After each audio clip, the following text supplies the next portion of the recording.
అందరికీ నమస్తే. హైదరాబాద్ లో నా కళ్ళ ముందు ఒక సంఘటన జరిగింది. అది చూసిన తర్వాత మీతో తప్పకుండా చెప్పాలనిపించింది. చిన్న పని మీద హైదరాబాద్ వెళ్ళినప్పుడు ఒక ఏరియాలో నేను మా తమ్ముడు టీ తాగుతున్నాం. అప్రాక్సిమేట్ గా ఒక 20 ఇయర్స్ ఉన్న అమ్మాయి అబ్బాయి పక్కనే ఉన్న షాప్ లో సిగరెట్ కొనుక్కొని ఇద్దరు కూడా సిగరెట్ తాగుతున్నారు. అక్కడికి వచ్చారు. అప్పుడు ఆ అబ్బాయికి ఒక ఫోన్ కాల్ వచ్చింది. ఫోన్ చేసింది వాళ్ళ నాన్న బిడ్డ ఎట్లున్నావు అని అడిగినట్టున్నాడు.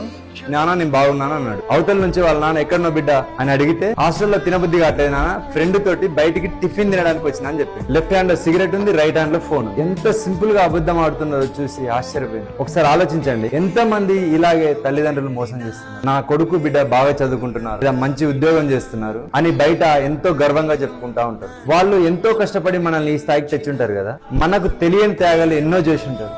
నిజంగా వాళ్ళు కోరుకునేది ఏంటి? మనం వాళ్ళకి ఏదైనా కొనిపెట్టాలని అనుకుంటారా? అసలు కానే కాదు. మన కాళ్ళ మీద మనం నిలబడాలని వాళ్ళు ఎప్పటికీ కోరుకుంటారు. మనం ఎన్ని తప్పులు చేసినా దగ్గరకు తీసుకునేది కేవలం తల్లిదండ్రి మాత్రమే. ఈ ఫాదర్స్ డే రోజు ఒక రిజల్యూషన్ తీసుకుందాం. ఆల్కహాల్ కి, సిగరెట్ కి, గంజాయికి స్వస్తి పలుకుదాం. మన తల్లిదండ్రుల కన్నా ప్రతి కళను నిజం చేద్దాం. తప్పులు అందరూ చేస్తారు, కానీ అదే తప్పును సరిదిద్దుకునే రోజు ఈ రోజు ఎందుకు కాకూడదు? ఇదే ఈ రోజు మీ ఫాదర్స్ కి ఇచ్చే బెస్ట్ గిఫ్ట్. తమ కష్టాలను ఏనాడు బయటికి చెప్పుకొని ప్రతి తండ్రికి హృదయపూర్వకంగా happy father's day. Thank you. Jai Hind.